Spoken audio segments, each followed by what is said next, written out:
Almost ఒక 150 kicks పైన చేసాము, అయినా కూడా స్టార్ట్ అవ్వట్లేదు ఇది. ఇంకేం చేస్తామంటే పుష్ చేస్తాము, మాన్యువల్గా గేర్ వేసి స్టార్ట్ చేస్తాడు. ట్రై చేద్దాము అసలు స్టార్ట్ అవుతుందా లేదా అనేది.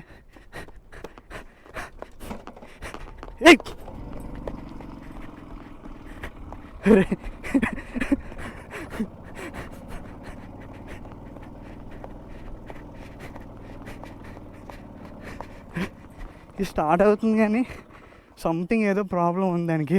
ఇప్పుడు వంశీ పుష్ చేస్తున్నాడు, నేను కూర్చున్నాను. ఇంకొకసారి ఫైనల్గా ట్రై చేస్తాం. షిట్, ఇది అస్సలు అవ్వట్లేదు అన్న, స్కూటర్ స్టార్ట్ అవ్వట్లే.